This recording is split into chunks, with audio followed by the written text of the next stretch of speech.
for day 128 of the second Trump administration. And what are we talking about tonight? Money, power, politics. As the whiplash over the president's tariff policy goes in one direction, it keeps going on. The stock market rallied today after Trump announced he's now delaying the deadline for trade talks with the European Union until July. This came just 2 days after he threatened the region with a 50% tariff starting June 1st. Meanwhile, after 5 months of declines, consumer confidence in May was stronger than expected, in part due to the hope that Trump will not go through with these tariffs. Here's what the White House National Economic Council director had to say. If you are feeling confused, maybe this will clear it up. Watch this. Are you thinking eventually tariffs will get down to the level that businesses can negotiate within, 10% or less? Or do you think that a lot of this is going to be paid by the American consumer, too? Well, in the end, that's going to be up to the president. But we've seen that 10 is a place that a lot of people have been pushed to. And I would guess that if they come in with good enough offers, then they'll stay there or perhaps even below. But if they come in with retaliation and they don't open their markets to U.S. goods, then it'll go the other way. So let's get this straight. We don't know what a good offer would be. That is the official word from the White House. So, again, let's level set. If you talk to businesses, big or small, they cannot predict what Trump will do next. But one thing has remained constant. When he makes a tariff announcement, markets tank. When he scales back tariffs, markets soar. There's even a nickname for it now, as coined by the Financial Times, the taco trade, short for Trump always chickens out. And consumer sentiment tracks those exact patterns. When people feel like the tariffs are coming, they worry. When they think that Trump's not going to go for it, they're happy. Now, for investors and market makers, it's actually a different story. They can trade around these announcements, right? Volatility means volume. But for businesses, this is paralyzing at best and crippling at worst. And here's what's interesting. Those close to his team have told me that Trump, in his heart of hearts, doesn't actually mind the market reaction when it's bad. In fact, he enjoys the power and influence he has over global markets. One single sentence, one post, one tweet erases or creates tens of billions, which is why so many are now asking if and who is given advance warning on any of these massive market moving events. The answer for now, we do not know. But we and the rest of the world are going to keep watching. With that, let's bring in our leadoff panel tonight. I have missed them all. Jeff Mason is here, White House correspondent for Reuters. Leigh Caldwell, chief Washington correspondent for Puck News. And David Drucker, senior writer at The Dispatch. Okay, Jeff, the president's allies insist that his threats are just a negotiation tactic. How on earth can they be an effective negotiation tactic if we've seen it over and over? He backs off every time the market cracks.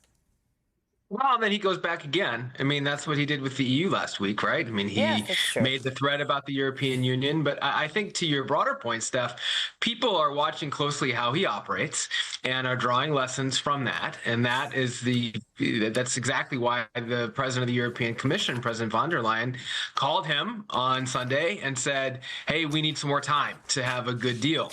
And this also kind of illustrates the way the president makes his decisions based on the last person he spoke to. He had that call. He felt like it was a good call and then made his decision. And I see you playing that clip. I was the one who asked him on Sunday about that call and if they had discussed tariffs. And that's when he said for the first time, yes, and it went well. And I'm going to delay this until July. And then, of course, markets were closed in the U.S. on Monday, but markets around the rest of the world went up and U.S. markets followed that today. So there's a pattern. And you're absolutely right. He goes forward. He pulls back.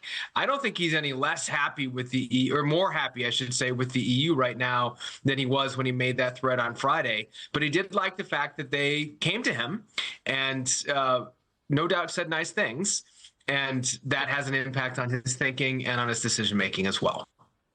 Okay, David, economists are saying that there are concerns about policy direction in the United States lacking any sort of credibility and that the guardrails are coming off. What guardrails are they even talking about at this point? Yeah, I'm not sure. I mean, the president sets the guardrails, and they're here one day, they're over there the next day.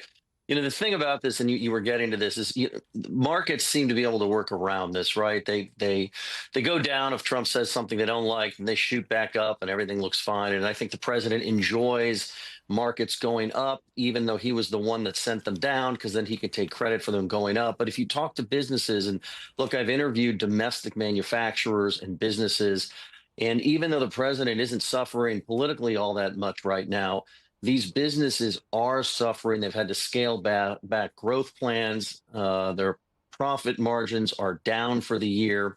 They were expecting to do a lot better under a president they assumed would focus on tax cuts and deregulation, and not even though they expected him to focus on trade, not to this degree.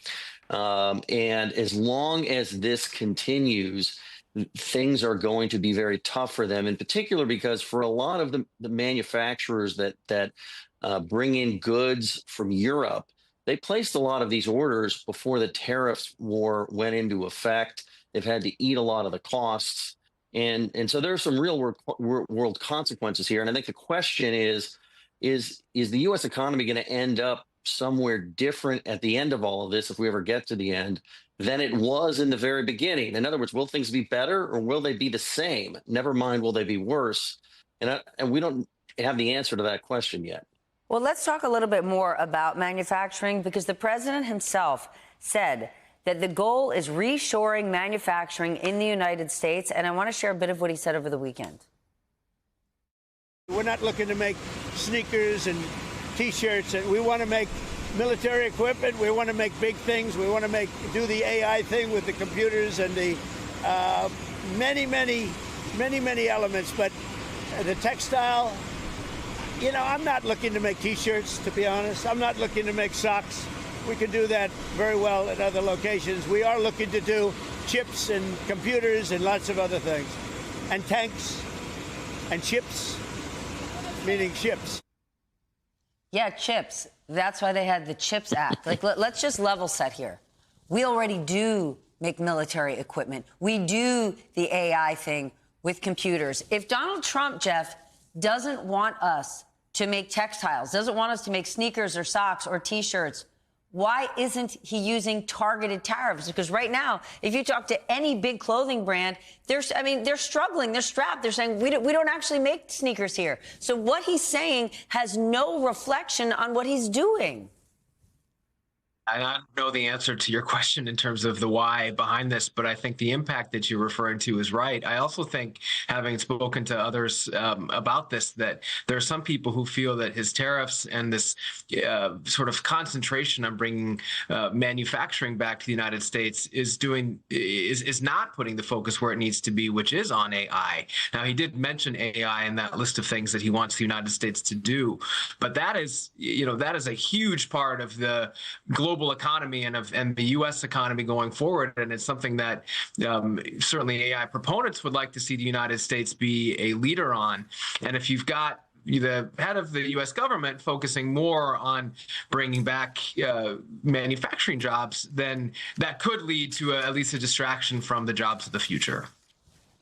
Leanne, Kevin Hassett again said today that the administration, I want to talk about a specific company, does not want to harm Apple.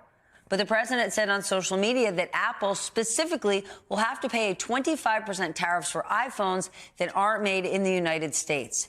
Is the strategy here fear? And why Apple? They've played ball. They've done everything that he wants.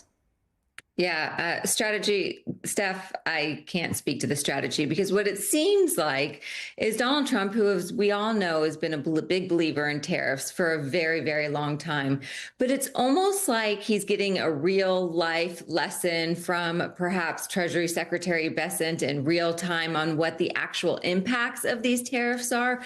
That's why he's changing from across the board tariffs to now saying no textiles. We just want electronics and the technology of the future to be made in the US. So it doesn't make a ton of sense. And yeah, you're right. Apple is trying to do everything it can to comply with what Donald Trump's demands are.